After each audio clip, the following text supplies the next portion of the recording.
na pinatatayo natin kasi nasa baba pa yung sinasabing abandonadong bahay. So makikita nyo talaga Sabi ko yung deliver na akin. alam hindi natin alam kung saan tayo bababa kasi kung titignan mo ayun, tanong natin sa baba yung tali. Oh my gosh, wala pa. So ang taas nito guys. So ang tanong, saan ako bababa? Bago namin malating ang abandonadong mansyon ay sobrang hirap ng aming pinagdaanan dahil sa masukal ng aming daanan at hindi namin alam kung saan kami dadalhin ang aming kapalaran. Kaya papagisa na ako, hindi ko pa rin mahanap kung saan yung daan pababa. Sobrang gusto mo ito, saan ito papunta. Nakita ko dito puno. Aida, alam mo ba kung bakit binibenta sinasanla yung lupa na kabahin sa kapatid? Sabi ni ate kanina nagtawag ka. 25,000 ang hiningi sa namatayan. Ano kaya ang tawag din sa puno? 25,000. Benta nila ng 25. Hindi, sanla lang muna daw. Sinasanla lang muna daw sa papa. Papa na, yun eh. Tama na.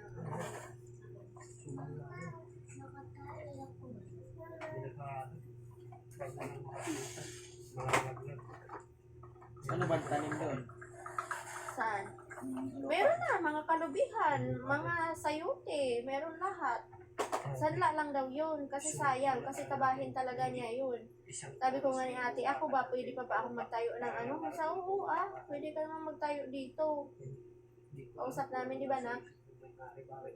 Loto ako.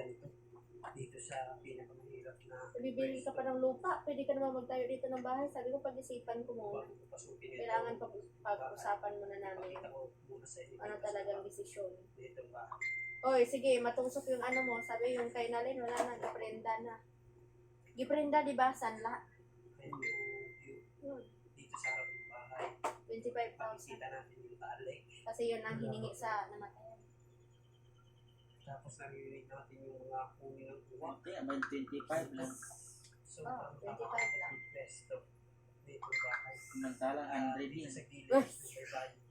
Di naman kasi kasalanan da. Nakikita talaga sa CCTV. Binusinahan ng ano, bisunihahan daw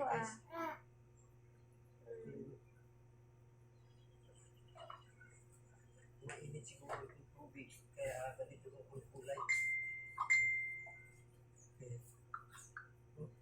Kulay green.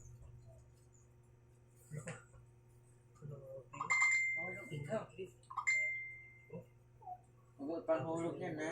Sa ibabaw. Dito, sa mga area ganito, dito madalas makikita natin yung mga isda.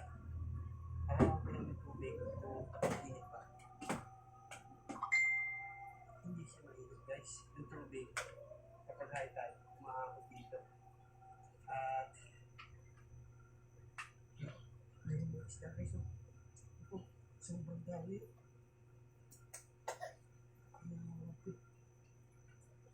Dami isda. So may uwak po.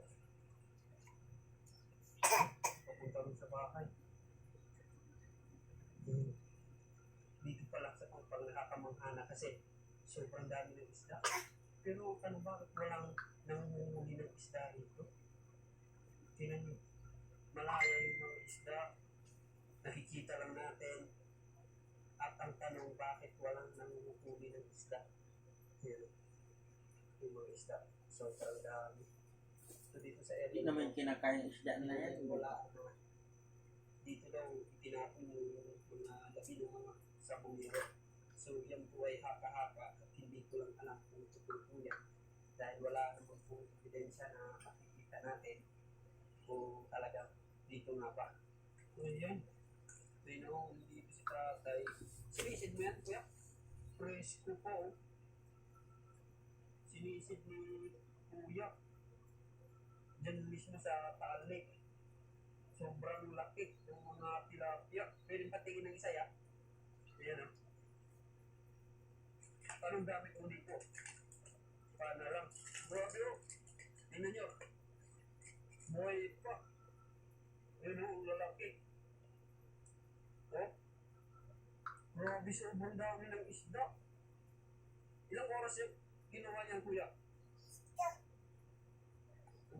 Dalawang na. Alas 3 na. Asan? May higit 2 oras, mga ilang kilo Asan? kaya yan. Nakuha niyo. Asan? Meron ba? 10 Ush. kilo. Meron ba? So dito lang yan, Jesus. tumigit na kuya. Buti nakikita. Kuya no? Dito na huli ni kuya, sumisid sa dito. May ideya na kuya kung nasan yung may-ari niyan? Patay na may-ari? Ano yan, Amerikano? Ano? Pilipino? So wala na pala, kaya pala abandonado na. Mga anong taon? Yung anak? So, grabe. Tagal na pala. So, taga rito po kayo. Diyan sa taas. Napaka-bless na kasi saga na yung mga isda dito sa baba ng lake. So, saga na kayo sa ulam palagi.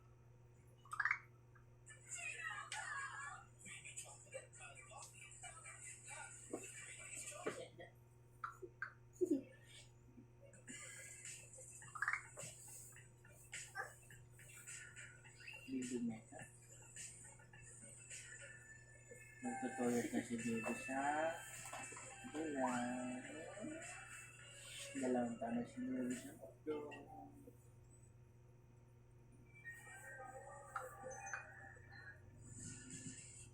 Bakit na magsalita?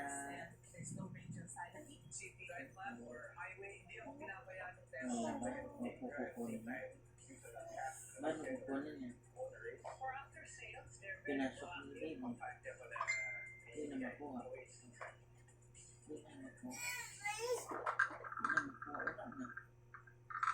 Bakit mo pinasok? Wala na. Hindi na makuha. Kunin mo.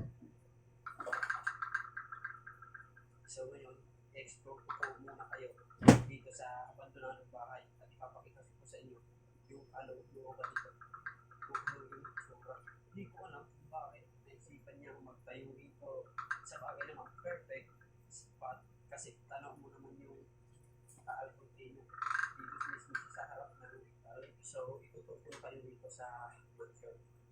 So, yung may-ari daw nito ay patay na. Taong 1970, naitayo itong mansion.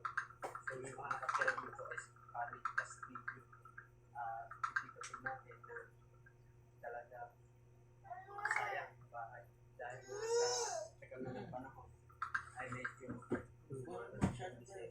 papakita ko sa inyo yung bawat sumot dito. Hindi basta-basta yung simento yung ginamit dito. Saan ba nilagay?